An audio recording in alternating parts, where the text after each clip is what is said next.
Shattered Reality is a brand new 7-part individual scenario book for Call of Cthulhu 7th edition by the Yellow Hand. This copy has been sent to me. I haven't paid for it. So Jay Sordelius messaged me the other day saying, "You are a big fan of Call of Cthulhu, aren't you? I seem to remember." I was like, "Yes, I am." He's like, "Would you like a free copy of this book to read?" Only a fool would say no to that. So I've read it over the last few days. So this is going to be my review and impressions of the book. There will be no spoilers in here, though you might get a slight spoiler if you pause some of the pages as I'm going through the book. So we will have a page turn, have a look at what's included in the book. So there are 7 modern day, very well written scenarios. Where can you pick up the book? So before I get into that, I will just... So before I look at the book, my name's Adrian from Dungeon and Dyslexia. This is my channel based on role-playing news reviews. I deal with crowdfunding as well. I do have my own Discord and Facebook page, and you can come and find me on either of those. Links for those places will be in the channel description for my channel, obviously.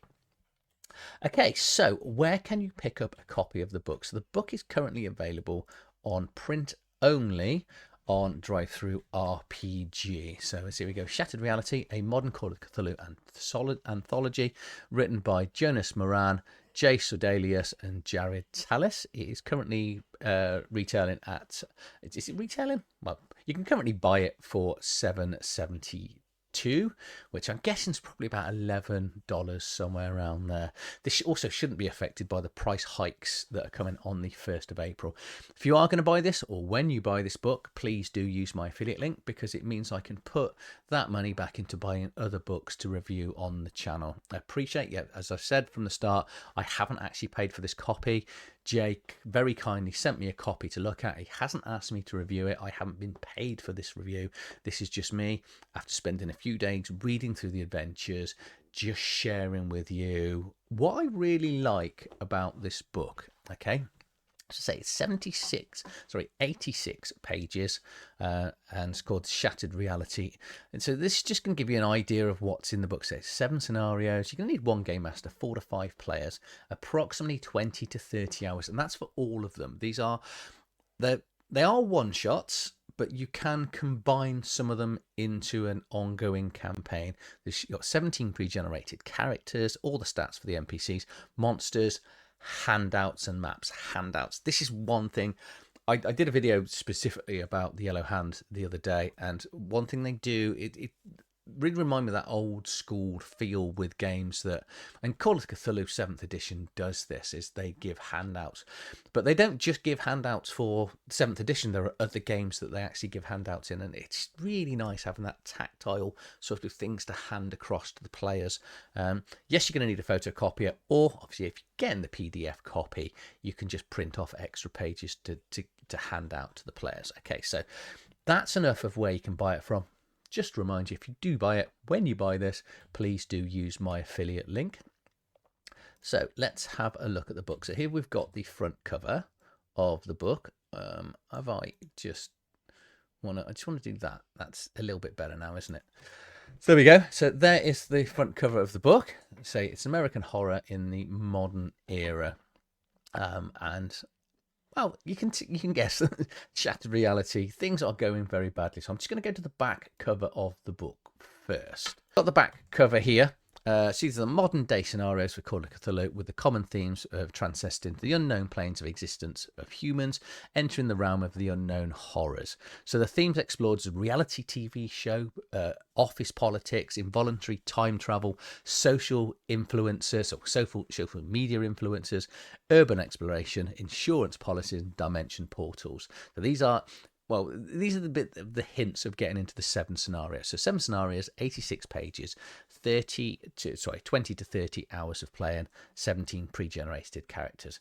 Now, we're going to go backwards slightly, and the reason for that is there is something weird in this book, which is, so these are all the NPCs, these are all the pre-generated characters that people can play. And this is the art style that is in the book. So it's this sort of pencil style, but in color, I will guess. So what is it, 17? But this suggestion thing here, so as a suggestion, the first set of 6 characters could be used for Shattered Reality. I'll explain more when I come on why I'm doing this. See you in my dreams and the maze of despair. The latter, the keeper should distribute the following skills, and it says to amend them. The second sets of characters can be used in some others, and then the third set of 5 characters intend for Dimension Door. And some of these scenarios, like the Meeting Rooms of Madness, are written as one-shots. Others are possibly could be linked together, which is all good. It's good information. Personally, I would have put this right at the start, especially this little bit of the last paragraph here, about how you can link them together. So some of them one shot, some of them linked together as a campaign.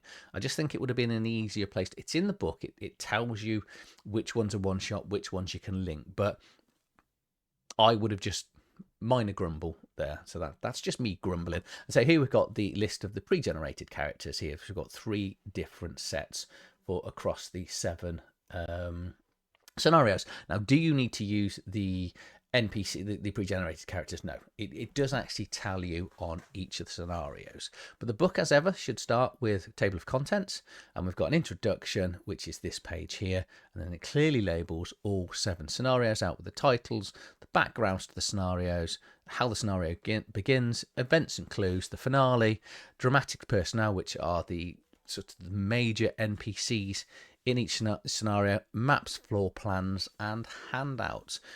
And the format is pretty much set for each of them, which is a really good thing. So we've got a little bit here about the authors, Jonas, Jay, and Jared, or the 3 J's as we could call them. Bit of background and some of the other things that they've written. And then we've got the mind-bending collection of modern horror, and it will take you through each of the 7 scenarios. But I'm not going to sort of touch on the basic stuff. I'm going to show you the scenarios. We're going to go through them each one at a time. So I'm not going to spoil it. Obviously, if you want to pause the page and read it, my face will get in the way of some of it, so you can't spoil it completely.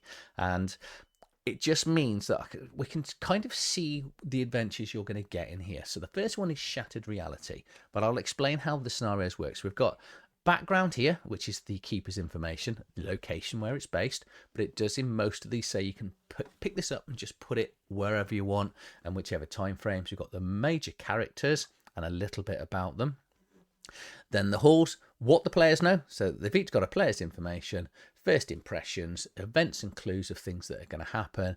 Then we've got the major stats for the NPCs, and then it tells you the player characters to play in this campaign unless you generate your own. So if you're going to run this as a one shot, if you're going to take this to a convention, anything along those lines, most of these adventures are going to, scenarios we should say, are probably going to take, I reckon, between 2 to 4 to 5 hours maximum. The last one is good. I think the 7th one is probably the longest, but beyond that, you're probably looking at 2 sessions each for all of them. We then got wherever the place is going to be, we've got floor plans, layouts, handouts. So you're going to need a photocopier or just an additional print off of this page to hand out. And you'll need some scissors because you can't hand this, you can rip it, I suppose, if you want to. Do not cut your fingers off when using scissors. Probably should say that, maybe for legal reasons. So Shattered Reality, what is the plot of this one? This one instantly. I'm glad this is first. So young and bright students seeking attention apply to star in a new reality TV show. How 2020s is this? Taking them to an old house in the woods, the house that allegedly used to belong to a legendary witch. But not all legends are false, and not all strangers who come bearing gifts have good intentions. So there's the plot. Bunch of young students, Big Brother type scenario, a hut in the woods. What could go wrong? Quite a lot, actually. But again, not going to spoil it. So that's your first one. The second one, the Meeting Room of Madness. So the dullness of everyday office work and the tiresome squabbling at the workplace takes a dark and bizarre turn in the middle of a management. So in this one, so basically, no one can agree on a strategy, but they realise they're not even sure where they are or who they are. So in this scenario, you start in a office room. So think 12 Angry Men, that sort of, because that film just opened, when they're all just sat in the sort of juror's room. And no one knows much about the characters. No one even knows why they're there. They kind of just wake up and you're in the middle of a meeting and the characters. This is designed to be run properly with the pre-generated characters because there are specific characters for this. You can create your own. but I probably wouldn't recommend it for this one. I think this. No, I'm not. I'm not going to say that. You'll discover this one for yourself, but it does that. I will spoil this one bit. So what I'm saying is, that after a certain stage, you'll then reset the scenario. Everyone will swap characters around again, and then you restart the scenario back. And this will happen a certain amount of time, sort of moving around. Very, well, it's not quite a unique idea, but I think it's one of those that will either drive players mad or they'll really enjoy doing. We've then got terror in reverse. So the investigators are contacted by an institutionalized former professor of physics, whom they don't know from before, but who he says he's reached out to them because he knows that they will try to help him.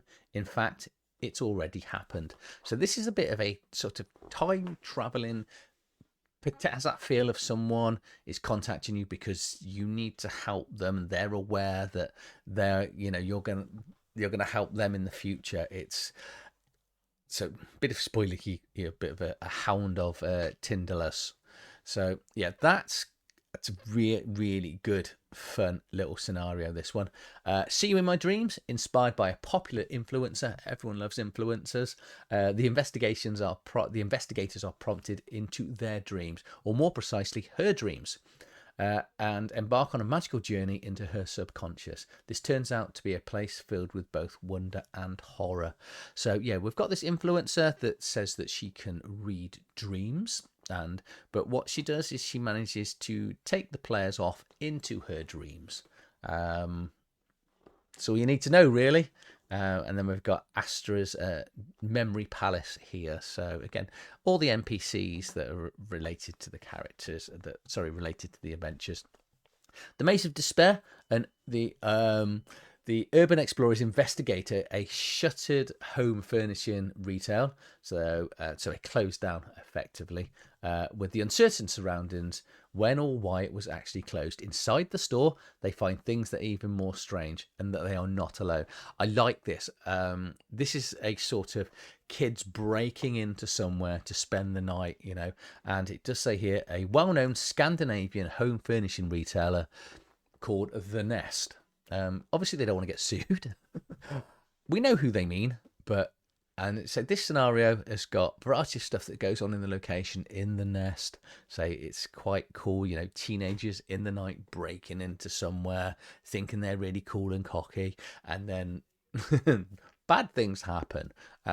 This is, I don't like these puzzles. There's a name for these puzzles that all look right, and then all the angles are out. I can't think what it's called. And there's that famous one with the stairs where you can follow the stairs and you can walk sort of 360 degrees around. But yeah, everything's all wonky. I'm not going to mention the name of the store, but luckily the things don't make up that they're not as bad as this. Insured Misery. Quite close to home, this one. For those that don't know, my actual real job is I'm a financial advisor and have been for 25 years. So this is one that's, this isn't close to home, I should say, as in we sell ropey insurance policies. But I watched a film on this idea years ago, and I really like this one. So the questionable practices of an insurance agency come under scrutiny as the player characters exert their power as minority shareholders and put the company's business under the magnifying glasses. What they discover will leave them horrified in more ways than one, leaving their sanity in tatters. So long story short, the insurance company isn't paying out for a lot. The surviving family members sort of come together in a protest, and wow, things get worse from there.